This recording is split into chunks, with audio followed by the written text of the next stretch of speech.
There's this phrase that I love that is kind of, together, if we whisper, or together we'll be heard.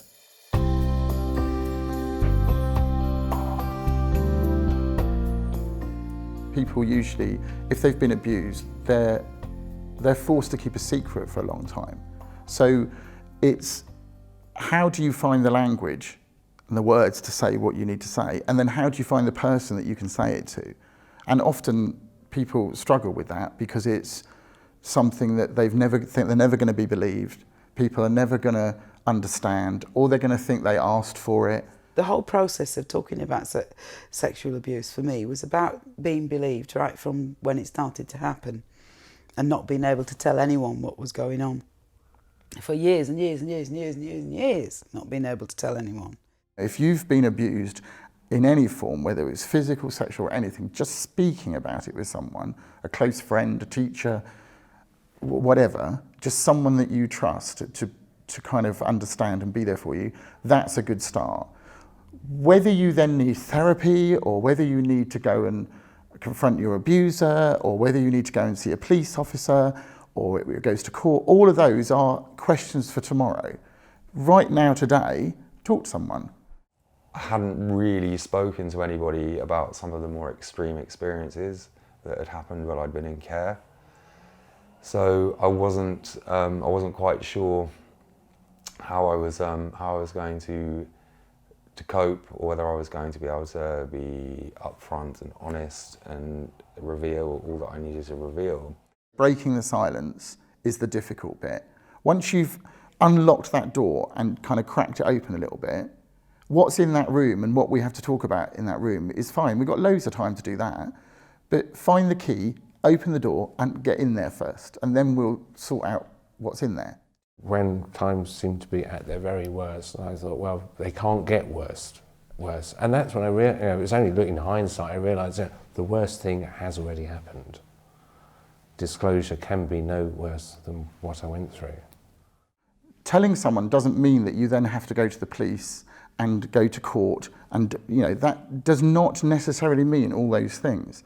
And sometimes it can't mean those things. You can phone Childline, you can phone legal advice centres. There are lots of welfare organisations that you can just pick up and say that to. Even your own GP, I think, would support you in making an initial contact. There is always a support network available. Whether it's obvious is the difficulty, I think. That may be a hurdle that people do find, and it may well be one of the less likely, from less likely quarters. The GP that I had at the doctor's, she was very understanding. I might not have initially disclosed to other GPs there, but I found I had a rapport with her. So I'd say just keep talking to people, and someone will support, someone will listen, and someone will give you the time and the space. A number of times I've come close to disclosure in the past, but I thought, what good will come of it? What will happen to it? And all the other worries that I may have had, but also, can I stick with it, following this through? And I would have found that very difficult on my own. Just talk to a friend, tell someone about it, and you might then spend the next 3 months thinking, well, that's fine. I've talked about it, or you might want to go back to it and talk about it more, or do loads of stuff, or nothing. But there's no reason in this day and age not to tell someone.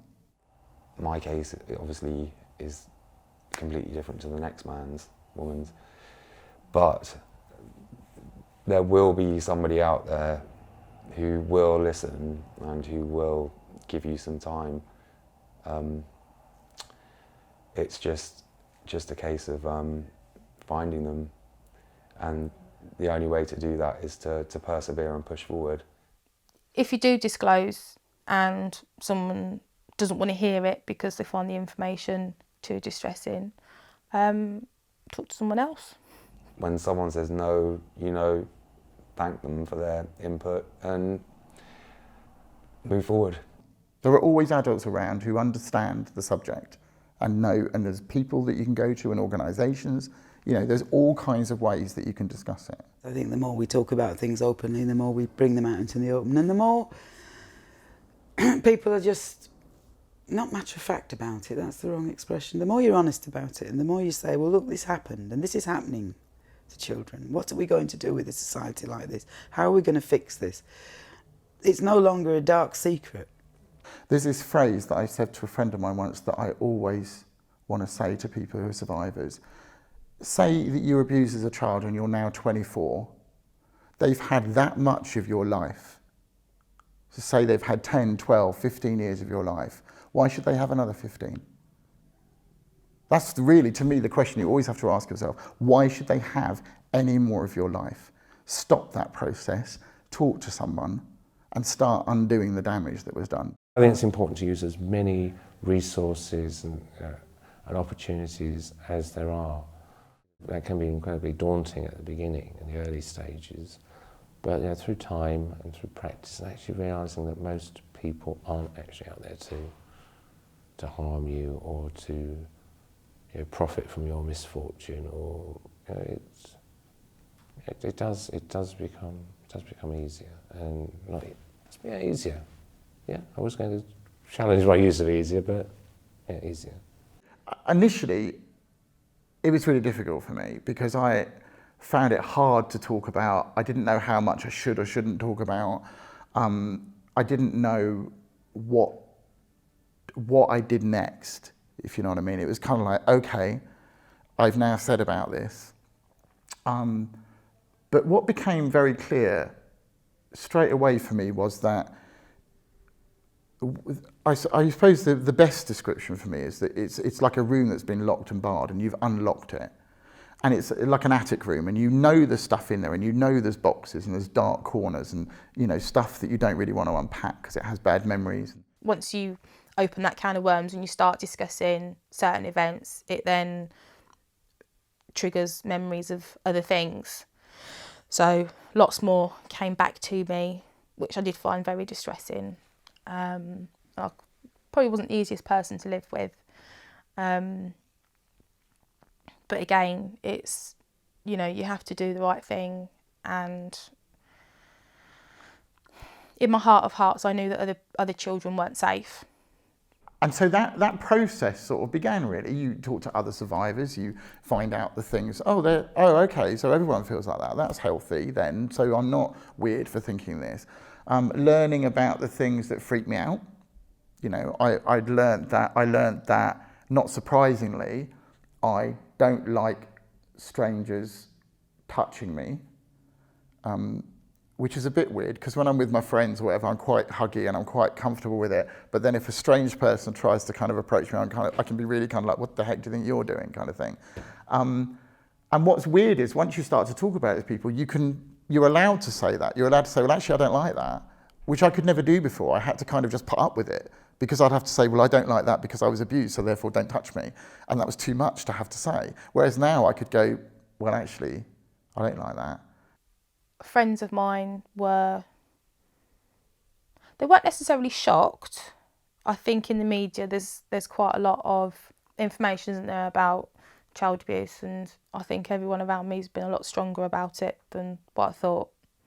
And they haven't made me feel like they haven't got time to listen, or, even though they haven't maybe gone through it themselves, they have sat and listened. I didn't want to lean on people that I loved and cared about because I thought it would be too much for them. And I was totally wrong about that, because in the end it was my sister and my mother and my brother that were like rock to me. They were like rock. And my partner. They were the people that knew me well enough to know that if I didn't want to talk, I didn't want to talk. If I did want to talk endlessly, I would talk endlessly. And they were totally open to that, and people are a lot more tuned into that need than we think they are. And you need to talk, and you need support. It's having to learn to be honest with people as well when they say, are you okay? And you have to say, instead of saying, oh yeah, I'm fine, you have to go, no, I'm not, because I'm struggling and I need support. And I think this process has taught me that I'm allowed to ask for help.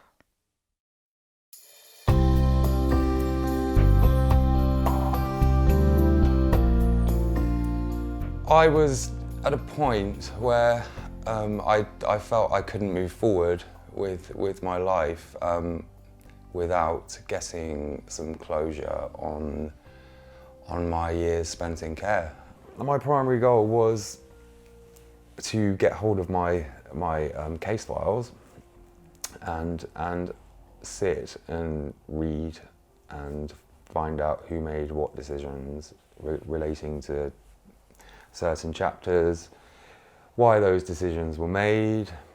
It instantly confirmed to me that what had happened to me was actually real and it wasn't all in my imagination, and that it gave me hope that we could move forward and start the process of closure and moving forward with my life. I'd made a decision that year. I was living in a hostel. I'd become homeless. I'd become so ill that I'd lost my home and I'd lost my job and I'd lost everything almost. I went to see somebody in the child protection unit. I just walked in on my own and said, I'd like to make a statement about what happened to me in, what was it, at that time, 30 years ago or something. And he said, right, go ahead. Well, he said, talk to me. So I sat in a chair and talked openly, as if I was doing it, as if I was in the room on my own almost. I pursued it down the road of stopping him. And that's what happened in the end. He was locked up and he was sent to jail. And then the police asked me at the end of that process, at the very end, the last conversation I had with them, oh, by the way, do you want to claim compensation? And I said, yes, I will. How do I do it? And they gave me this form, told me how to fill it in. And then this was for criminal injuries compensation. And I went through that process, which took 2.5, nearly 3 years. And then, having received that compensation, I then went on with my life. I was able to improve my life, basically. I could afford to eat properly again. You would imagine that for me it would be, let's get him into court, let's get him into prison, let's win that court case, there, you've done it. Actually, closure was much more personal, and it was about me suddenly realising that afternoon that I was not to blame. I very clearly wasn't to blame, and it didn't matter what anyone ever said to me in the future. I knew it. Deep down, I knew that I could walk through this planet for the rest of the time knowing that I was completely clear of blame for that. So that, I think, was one of the kind of key things that just helped me kind of understand the process and kind of move forward for me. But you see, the interesting thing about that is that you don't have to hear those words to know that. And I've said to survivors, I'm really lucky, I know I'm really fortunate I got to hear those words. But you see, the fact is it's true of anybody, anyone at all, that you are not responsible. The adult that did that thing to you is responsible. Courts and compensation are the ways that we show society that we believe that person, and we have shown it by putting it on record, and we've compensated them with it. Now there's another group of people that don't get that. For whatever reason, and sadly, you know, the circumstances are wrong, there's no evidence, there's no other people, they can't find anyone, or whatever. That doesn't mean someone doesn't believe you, and that doesn't mean that you shouldn't have said it, and that doesn't mean it was a waste of time. But the fact that you do it, the fact that you speak up and you say something, means it's there on file and it's recorded. And so you can then, hopefully, if it ever happened again, you're covering that kid's back. You know, you're kind of like there already going, yeah, me too. The day that I got the verdict and that he'd been found guilty and had been sentenced to 2.5 years. And again, it was almost a surreal experience because I just sort of went, oh, he's been found guilty. They believed me. And it was just like, they actually believed me. And he's got a decent sentence as well. I was just I didn't know how to process the information. It didn't feel like a joyous event. And I think it took quite a while for that to actually sink in. I was almost battling my adult self with the knowledge of this is right, with the child that's, oh dear, what have I done? I've sent him to somewhere where he might get hurt. So I found that. And then I'd give myself a stiff talking to. I'd be like, what like, what are you doing? Why are you feeling guilty? Because he's a dangerous person and he's a danger to children and he's manipulative and it's the right thing. I had sheltered myself against a lot of the impact, mostly by cutting myself off from the world, other people, my feelings, for most of my life. Yeah, it made actually forming positive relationships incredibly difficult because I feared that people either want to do the worst or expect the worst of me. It was only a part life, because so much of it was locked away in small boxes to contain it, or completely buried deep. And I was very out of touch with myself and my feelings. Everything was done to avoid risk of feeling. But again, it was those thoughts that I've told people, they understand, they believe, they actually wanted to do something to help. Was one thing that kept me going through, and also there's the realisation that most of the worst that has happened is just that it has happened. I cannot go back. I cannot change that. It can, it's how much I let it change me is I suppose the most important thing.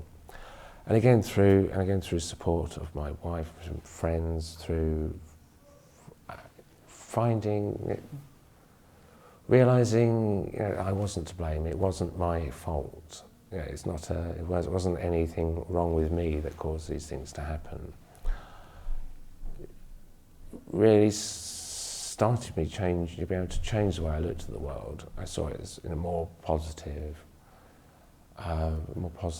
more open way, but also through recounting my experiences. I was learning from them. Whenever a thought had popped up, it was being quickly stamped upon and buried in the past.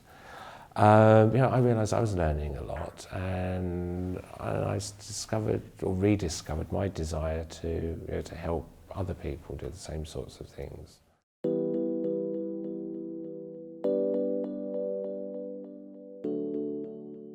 I think with the disclosure, with the court case, with the claiming for compensation, it's all very emotional, it's all very traumatic in a way. You relive things that you'd rather not think about, but it's all for the best. You need to be able to heal yourself in a way, and you can't do that without taking steps forward and doing the right thing. And I'm a much better person now than what I was pre-disclosure, before I made disclosure. I understand myself a lot better. I understand why I've made certain decisions or why I've walked certain paths because of what happened to me as a child. And you won't ever be completely healed, and you almost have to accept that it won't go away, but you can deal with it, and there are ways of dealing with it, and there are people out there to help you. You have to make yourself understand that you are not defined by the abuse, that it shouldn't define you, that you shouldn't say, well, because that happened to me, I am going to be this type of person in a negative way. That it's, well, actually, I'm strong enough, I got through that as a child. I did my disclosure, I spoke about it openly in court. I've been questioned, I've been told that I'm a liar, I've been told I'm a fantasist, but actually I've been vindicated because he was found guilty and they believed me because I was telling the truth.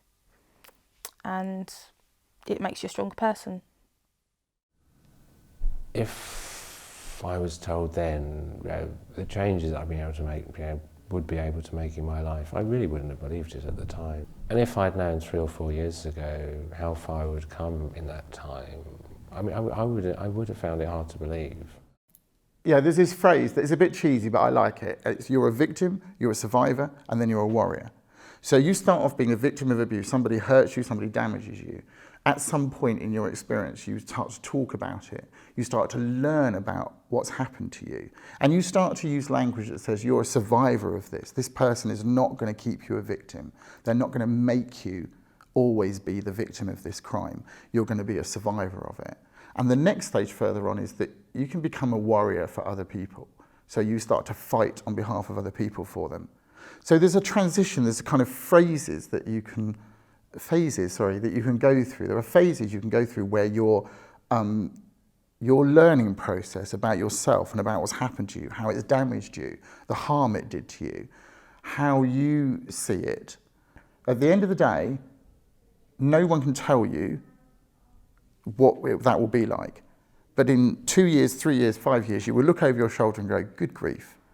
And I'm pretty sure that most survivors get to the point where they go, I can't believe that I now feel like this about it. I've moved this distance. I've done the talking. I've taught, you know, sometimes it takes a counsellor or a therapist. Sometimes it's just friends. Sometimes it's about going and reading about it and understanding the processes and what it does. For me, it's about everybody I know who's a survivor will talk about that process. Now, that can take different times, but the fact is there will be change. I feel like I sound like such a cliche. I feel like I've been reborn, given my life back. You know, I really felt for a very long time that I was living in a box, in an archive suite in Town Hall. That's where my head was at prior to all of this. I'm not quite sure how to word it. It's a really empowering thing again. I've come across so many people now that have disclosed to me because I've disclosed to them stuff that I didn't expect to hear. Right, okay. It's enabled someone else to actually say, well, actually, I went through similar stuff when I was a child, and I'm like, okay. And I'm the best person for them to talk to, you know, or the best person to listen to them, you know, at that moment for them. You know, I may advise them to go elsewhere after me if they want that advice, and I often do. So yeah, one of the things that's come out of it is that because I've been public about it, yeah, then yeah, people would come out and say, yeah, that happened to me.